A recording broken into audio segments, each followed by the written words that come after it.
Do you have an 88 to 98 OBS Chevrolet? Does it have the old original moon eyes gauges? Are you tired of looking at that ugly green hue that comes up from behind them? Do you want to change that to a different color? Would you like to put some LEDs in it? Well, you've come to the right place. Here at Carport Customs, we're going to show you just how to swap out the 88 to 92 OBS moon eyes to LEDs. Your choice of colors is up. It's pretty simple. You can do it with some tools around the shop. You're going to need an 8mm socket and some Torx to get them out of the truck. There's some screws that go around this. You're going to need a 7/32 socket, and then you're going to need good LEDs. You're going to need a Dremel tool, optional. We'll get to that. When you're buying your LEDs, Amazon's got some. Just be careful with the ones you get. You get what you pay for. I actually have the cheap ones in here. I've already done this upgrade, but mine are out. I need to change them. Make sure you buy the LEDs with the 360 brightness that, you know, shines all the way around. You don't want the ones that are just focused to push straight out. It won't glow in here properly. All right, so to get your moon eye gauges out, you got 4 Torx head screws around the corners.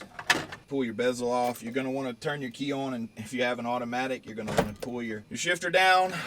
You've got some 7mm screws. You need to pull this one side out. You're going to have some 7mm screws on the sides right here. Once you get them out, you pop it out and Bob's your uncle. So let's get this thing torn apart. Get our 7/32. Pull those screws around. There should be 4. You can also take these 2 out at the top and take this clear cover if you want to paint your background like I did mine. So once you get this thing open, each of these are actual individual gauges. They're just clicked in. All you got to do is give them a good little tug and pop them out. Oh, sorry, you got to take the screws out first. There's some screws that hold them down. Forgot about those. Also, if you guys look on Amazon and eBay, there's actually a white face gauge kit for these. They actually do still sell them. All right, once you pull the screws out, you just kind of got to grab these bad boys and give them a pull. You can see how they plug in.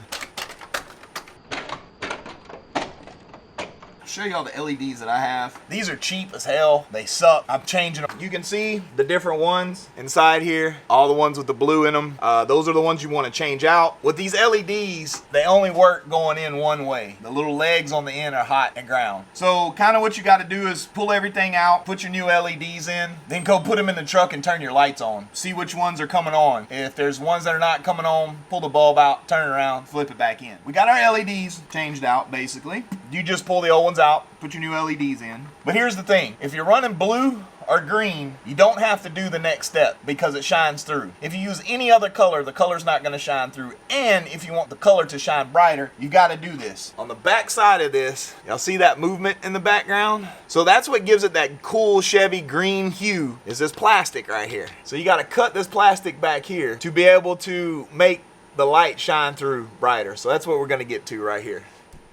This is what I'm doing. I'm just opening this up. And in that window under here is what we want to open up. I'm just using a Dremel tool, just a drill bit on it. It works the best to just cut you a window in there. It's basically all we're doing. All right, so look, you see how our front view, you can see it going up and down. You basically want to see the same thing in the back. See how we can see that now? That means the light can shine through there and shine way better. So that's all you need to do. Word to the wise, when you pull these out, make sure you remember where they go. They're not labeled in there, so you gotta remember where you put them. All right, now let's put our gauges back in. One way to know which ones go on top and bottom, the ones on top, the lights need to shine through because there's warning lights, and the ones at the bottom have them at the bottom. Bottom one's gotta go in first. If they're corroded back here, you might wanna clean up your connectors just so you get a good connection. Put our little screws back in. Don't do like me and forget parts. Done. Let's go put it back in the truck. And there we go. Got it all back in nice and pretty.